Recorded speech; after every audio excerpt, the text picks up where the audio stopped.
Welcome to the Real Estate Pros Show, where we interview real estate investing professionals from coast to coast, as well as the service providers that serve the real estate investing industry. Our goal is simple: share what's working now to help you improve and scale your business to the next level and meet the pros that can help you get there.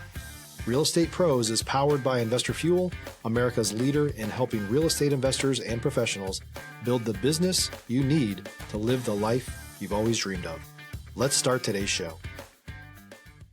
Property insurance for real estate investors doesn't have to be difficult, but it does need to be there to protect you when you need it. MyInvestorInsurance.com not only provides insurance at 15 to 30% cheaper than traditional agencies, it's built specifically for real estate investors like you. You can set up an account in about 2 minutes, get quotes on properties, turn on and turn off insurance for your fix and flip or rental properties in around 2 minutes without having to talk to anyone directly, all through our portal. There's no better way or faster way to make sure you've got the coverage you need to protect you, and no more lengthy policies either. Once you're set up, you're billed monthly and prorated by the day for however long your policy is active. It's powered by MSI, the third largest independent MGA, with 1.5 million customers and more than $1 billion in cumulative premiums written. Get set up today in about 2 minutes at myinvestorinsurance.com/fuel. All right, guys, welcome back to the show. I'm your host, Brett McCollum, and I'm here today with Mandy McAllister. And today we're going to talk about life by design and how she's done it. Before we do, guys, at Investor Fuel, we help real estate investors, service providers, and real estate entrepreneurs to 5X their businesses to allow them to build the lives they've always wanted and allow them to live the lives they've always dreamed of. Without further ado, Mandy, how are you? Oh, I'm living the dream, Brett. Thanks for having me today.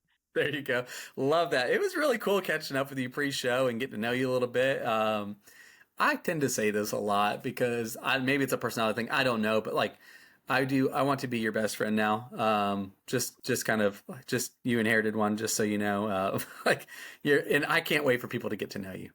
Oh, thank you. Let's make a secret handshake. Just get it on the record, you know? Yeah. I have all the handshakes with my kiddos. We'll do it. But before we get into everything, and I am really excited to talk about this, but before we do, kind of give some background, some history. Who are you? And let's catch us up to speed a little bit. Sure. I am a farm kid. I was born and raised on a farm in a town of 800 people in central Illinois, and then followed a volleyball scholarship to a little school in Georgia, and ended up on a porch at a party. And a friend was explaining that her dad bought the house and she got to rent out the rooms and keep the money from our friends. I just thought that was the best idea I'd ever heard in my whole life. So that in 1999 is when your girl Mandy decided she must be a real estate investor. And then I did all of the learning stuff. I did all of the stuff that you got to do to be prepared to buy something, but I didn't do anything with it. I did nothing with that knowledge from 99 until 2015 when I bought my first fourplex. And then that 4, I bought a 6 and an 11 and a 53, and it just snowballed. Wow. And at some point, shortly thereafter, had enough to not need my W-2 anymore.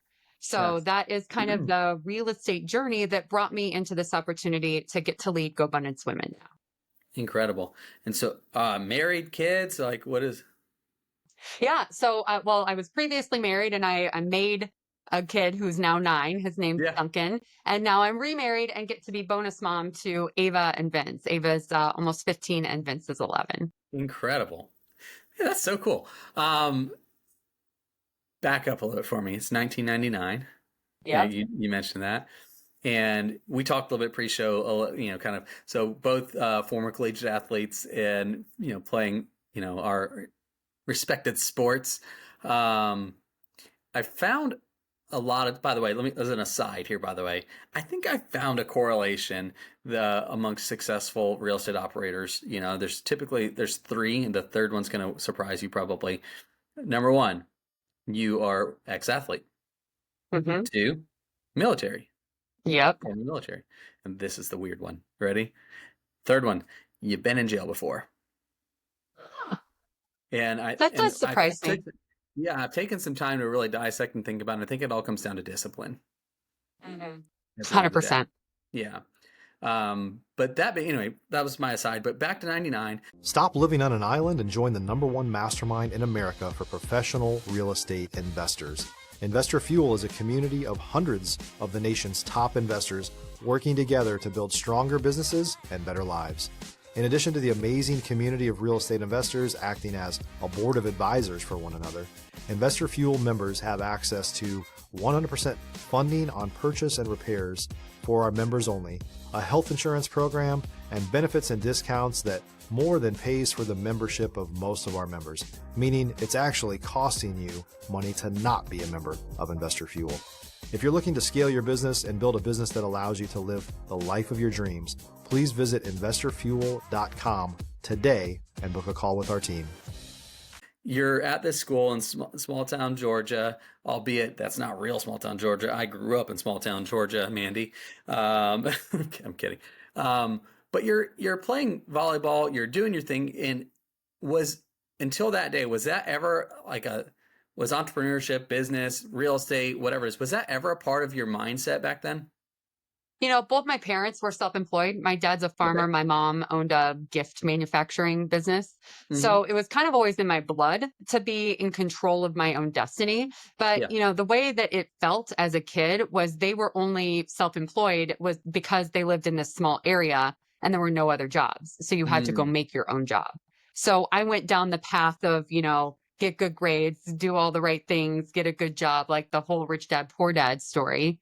And really thought that I was going to be safer in a sales job, a medical device sales job, than who they also really love, former athletes, by the way, who I really thought that would be safer in the way that I wanted to live my life until I, realized that I wanted to be in control of my own destiny. Wow. Yeah. And I just thought of this. You mentioned the farmer thing a couple of times. I want to go back. Sorry, I meant to ask this. So I know a couple of people that have, like here locally where I live, that have different kinds of farms and whatnot, but I've never interviewed somebody yet that comes from that. Is farming, because it's a lot like sales, like, there's ups and downs, from what I gather. Did you ever grow up in that, like with, it's a good season, it's a bad season or things? Was there anything like that growing up that you can remember?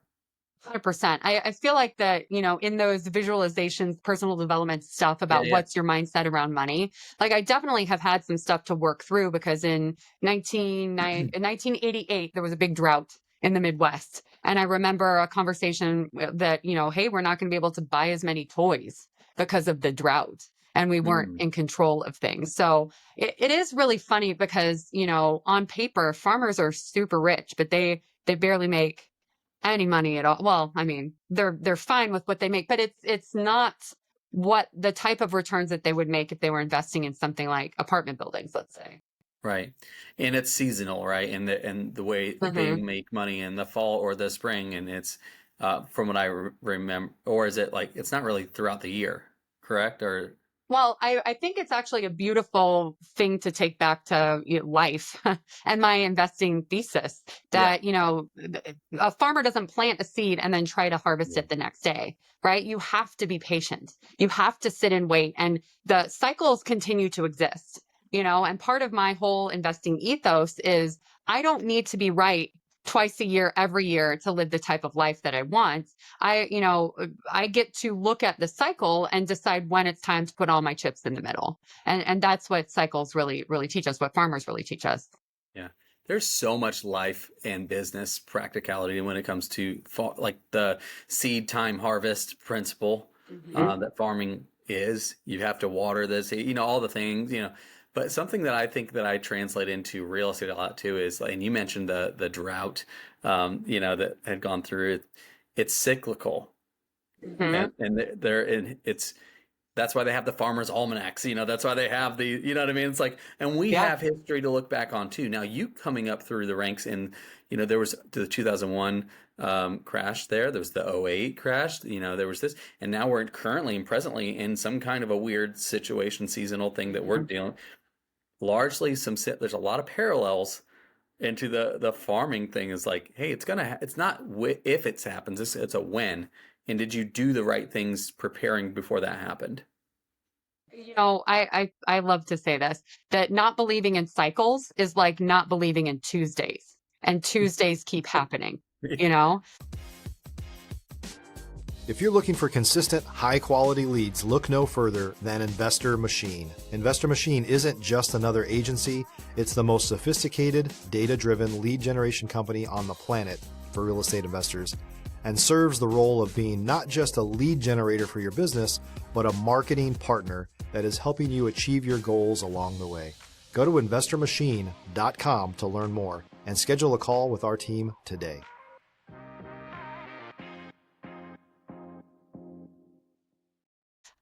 I feel like when I kind of grew up in multifamily, when I bought the 4 and the 6 and I wanted to start adding a 0 behind it, I was, part of groups that were heavy syndication, because most multifamily acquisition groups that you might join are heavy syndication. And lots of these folks were putting on 3-year loans when rates were in the 2s and 3s. And I feel like my master's is in economics. So I feel like the real asset is that cheap money. So I was counter to my counterparts in locking in long-term agency debt on these mid-sized multis so that I could own them for the long term. I didn't want to flip stuff. You only get paid once. I call it one-time money. If you do something and you only get paid once, like selling a house or flipping a house, or I would argue syndication, the fees that you get are at the beginning and the end once. Right? But if you own something for the long term, you set it up, it pays you every single month forever. So I like to do one-time money things to set up a forever money cycle. Wow. Yeah. That's so good. And we need to unpack that here shortly. Before we get there, let's catch up to that. So your first acquisition was 2013. Did I hear that right? 2015. 15. Sorry. So in 2015, you kind of introduced to that, the idea of it in like 2000, 15 years later, fast forward. Is there something that happened that was like, okay, I'm doing it? What was that? I had a baby. And I realized you only get one trip around this life, like it got real, Brett, you know what I mean? So I realized that if I'm going to do this, I'm going to have to jump. If I want to be the example to this little baby life that I just made, I'm going to need to put my money where my mouth is and get over my own fear and take some sort of a risk mitigated leap into something that I know in my core will work. So I bought a 4-plex, and I thought I was going to be homeless and penniless and under a bridge because I had put 40 grand into buying this thing, which is everything I had saved up until that point. And then after a couple of months, not only did I not die, but I had like $1,200-ish coming in every single month that I didn't work for. So it was this switch flipped that, oh, wow, I need to do more of that. Yeah.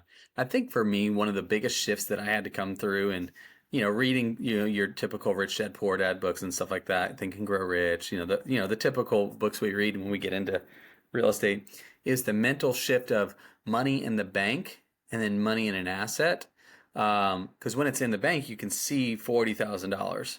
When it's in an asset, you don't see $40,000. And I think there's just some kind of a switch that has to flip to go, but there's still $40,000 that's just not in my bank account.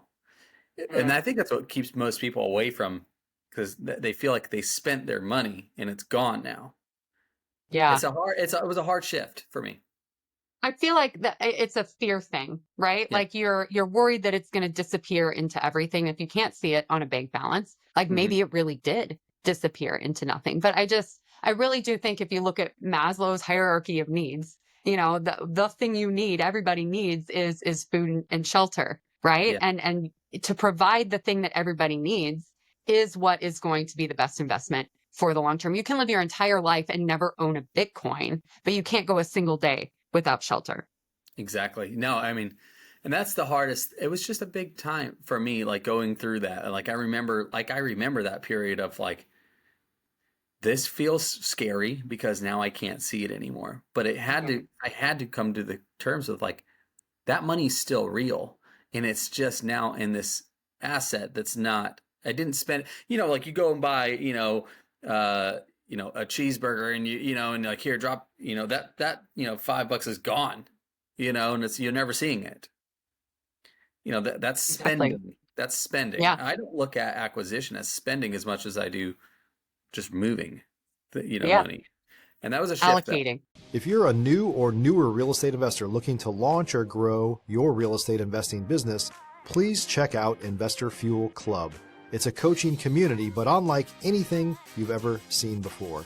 And you can actually partner with members of our mastermind from coast to coast on deals right in your market. There's no better opportunity to build a consistent business than to literally partner with pros to help you avoid costly mistakes, avoid the need for capital to do deals, and help you eliminate your fears as you're starting your business. Learn more about Investor Fuel Club at investorfuel.com/club.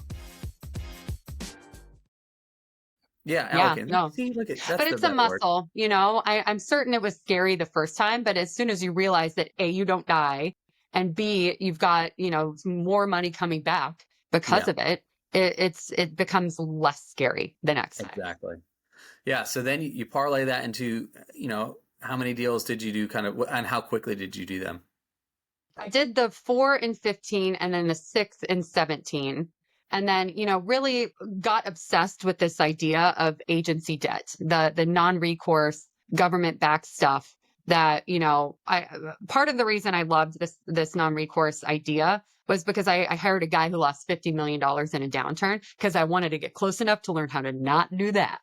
That part. Right. And one of his problems, or his biggest problem, was that he cross-collateralized all the loans. And when one domino fell, all of the dominoes fell.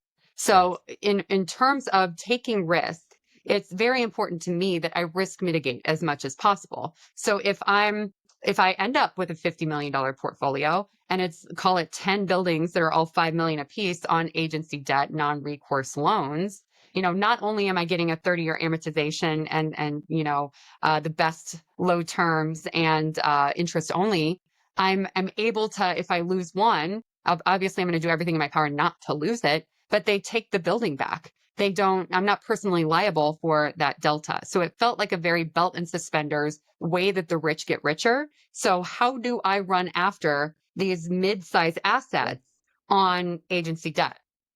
Yeah, and that's a great question. How do you do that? Great question for yourself, Mandy.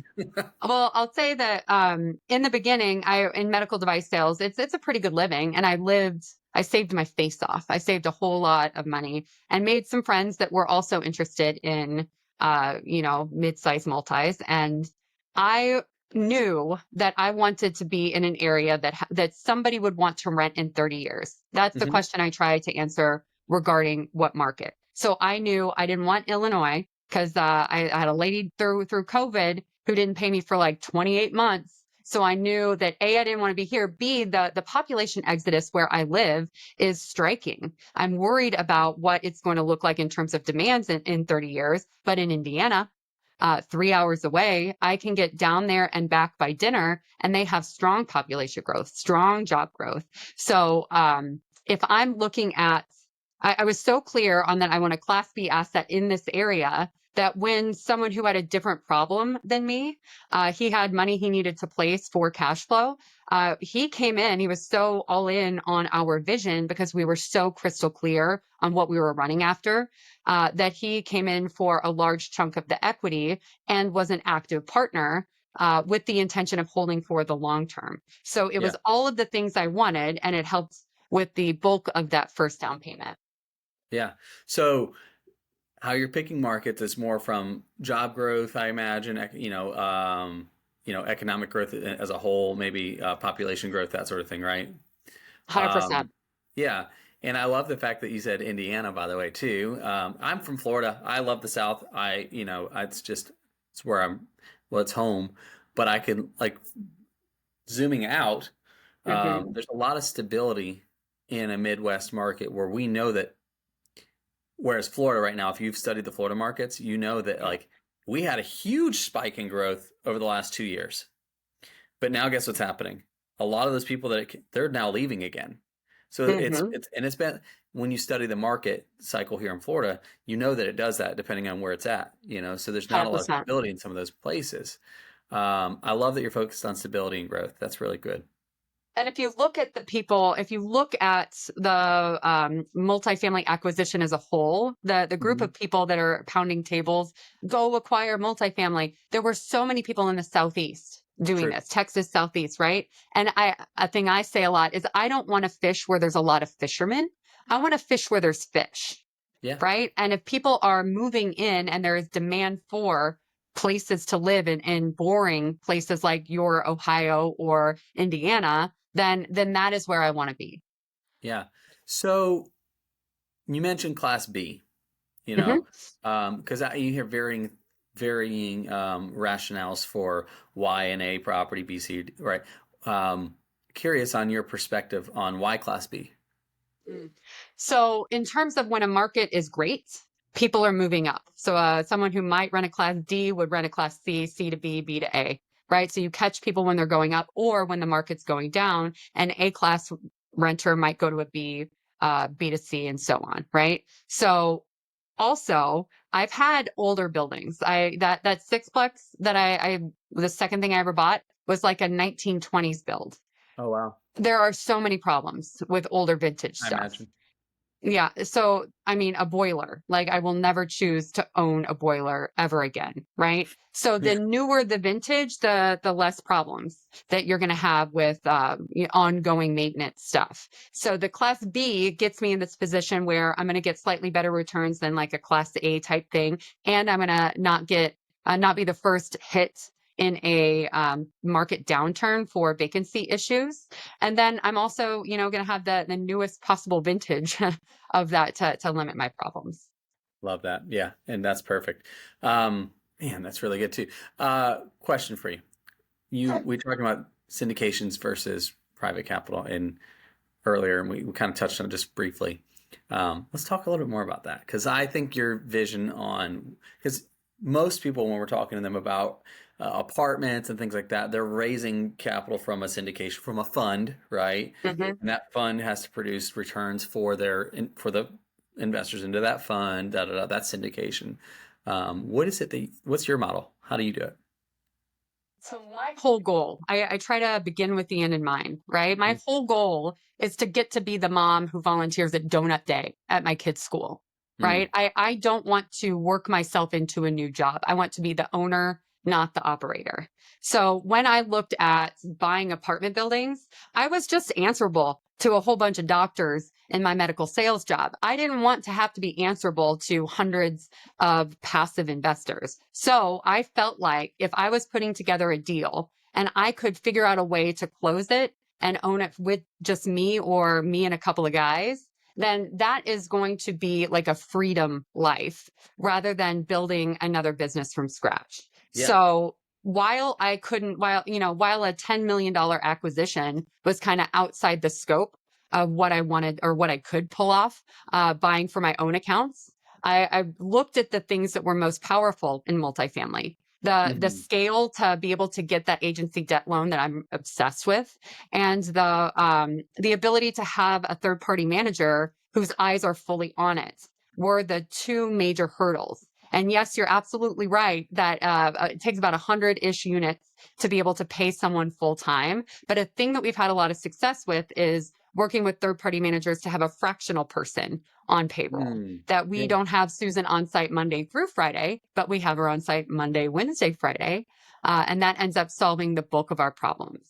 Yeah. So yeah, the 50-ish unit space, it's too big for the mom and pops and way too small for most, syndicators or institutional money. So it's this kind of beautiful little Goldilocks that gets overlooked that means for higher yield. Wow. Yeah. I mean, and I can tell, I'm listening to you speak and I'm like, yeah, that economics degree comes out, because it's a methodical approach to what makes the most sense, and it's almost the way I read how you approach it. It's this just makes sense. That's why I do it, because it makes sense, and I might be oversimplifying it when I say that, but like how I hear it, it's like, why do you do this, Mandy? Because it makes sense. Like, right. And that's a really, but that tells me you have you mentioned it too from other investors, you have a clear vision, you have a clear process, you have a clear outcome. I think when people operate from a clear vision like that, it does come off as, well, duh, this is, like, but that speaks to your level of operations, though. It really does. So Thank good on you. you for that. Well, thank you. I really feel like that this play, that first 53 unit that we acquired throws off like $18,000 or $19,000 in cash flow. So if the life you're trying to build, if you just do the math on how much money do you need to do all of the things that you would ever want to do, Yeah. you don't have to be right 700 times flipping houses or 400 times buying buy and holds, right? You're right twice at a clip of 18 grand a month. You're going to friggin' go buy a yacht. Yeah. Yeah. I love that. See, again, well, duh. like, that's perfect. But you mentioned lifestyle again, and we touched on the intro, like, and this is, the mom who's there on donut day, like, it's a lifestyle choice of what you're like, it's kind of how and then you're using and leveraging real estate to achieve that. What's the vision behind that for you? I know we touched on a little bit, but talk a little more about that. I noticed quickly that my involvement in these kind of larger acquisitions, the mid-size multis, we built out a dashboard. I really believe that you can't manage what you don't measure, but you don't have to be the one doing the managing. You don't have to be the one doing the measuring. So we've decided on the metrics that mattered to us. And we have that dashboard hit our inbox every single Monday. So I get a really good pulse on what's happening in my assets without having to be the one doing the stuff, right? And then we do a 30-minute call every month to make sure that things are going the right way. So I realized that I got to lean into the stuff that feels awesome. And, the surrender experiment. If you haven't read The Surrender Experiment by Mickey Singer, you got to put that on your list. But this idea of how do I do the things I want to do and figure out money in such a way that it doesn't take up all of the time. So I get to be free to go do the things I want to do. Yeah. And then you can, and that's the most beautiful thing in the world is there's, financial current is not the only currency that exists, right? There's time currency. 100%. There's all kinds of the energy currency. There's a lot of currencies out there. The thing that I noticed a lot getting to be leader at GoBundance Women is when you figure out money to a certain place, then you realize that the whole world is out there, that there is this opportunity to really squeeze juice out of life that isn't just the money, So how do I get to decide and plan the things that matter to me and lean into that? Yeah, because and you've been trained that way not you, in generally speaking, you get trained like that our whole lives of, time for money, time for money, time for money, time for money, and when we realize it doesn't have to be like that. We are allowed to we can be counterculture, and we can do something. Yeah. And there's a way to do it, and sure, it's a lot. I'm sure you worked your butt off to get to where you're at, but then it produces a return. It's getting over myself. It's getting over the fear. It's leaning into like other people who've done it, because I felt like completely scared that I was going to screw something up. And I was a single mom when I was ramping up this portfolio. So it was just me and a little boy, and people who loved me, thought I was being irresponsible by taking on a $4 million loan, So you've got to really trust your own judgment and get around people who are what you want your future to be like and not just your past. Yeah. And I'm sure you'll like this. I believe we always hear in real estate ROI, return investment, right? And I firmly believe if the assets that we're providing are producing and the things we need to produce ROT as well as return on time. 100%. And if they don't, then we're doing it wrong. And that's the whole lifestyle thing that you're talking about, is the choice. But GoBundance. You mentioned it here. You're leading that group. Talk about it, because I love the whole vision that we talked about pre-show, and I'm excited for other people to learn about it too. Well, I joined as a member first because I was the only person I knew that was acquiring these types of assets. So I wanted to be around people doing the type of big stuff that I wanted to do. GoBundance Women is the tribe of healthy, wealthy, generous women who choose to lead epic lives. We believe that yes, financial freedom matters, but it's about so much more than that. So I also really think that most people spend more time planning Thanksgiving dinner than they do planning their own dang lives. right? So we have a goal setting process that we call the MAP, the Master Abundance Playbook, that kind of peer pressures you into deciding what matters to you, because your life is a product of your decisions and steps you put in place to design the life you want. So if it matters to you to go to Costa Rica for 3 weeks with your 4 kids and wife, great, friggin' plan it. Right. But you got to write it down and get a little accountability behind it to make that happen. So it's peer pressure in the right decision, in the right direction. I love that. That's incredible. Yeah. And I love the generous aspect of it too, right? Like, I think that's often missed in what we do. It's because generosity to me means it's not about me. 100%. Yeah. Well, and we track not just the dollars we give, but the hours we give. I'm a volunteer volleyball coach because a chance to be a person in a girl's life, especially at that awkward 14-year-old figuring out who you are age, a chance to see that something is possible that they might not have otherwise seen is very important to me. So track those hours, track those dollars. It all matters. Yeah. And who's your target audience, audience for Avatar rather for GoBundance? So we are all entrepreneurs. We have a very heavy real estate investor lean, because if you believe that 90% of all millionaires become so because of real estate, you would anticipate 90% of the tribe of millionaires to be real estate heavy. We are all accredited investors, women who are hungry for what's next. Our application process helps us figure out, because we don't want to grow just to grow. We want to grow in the right direction. Right. We want women who are showing up with giver energy, and really kind of shut out anyone who shows up with taker energy. Love that. Incredible.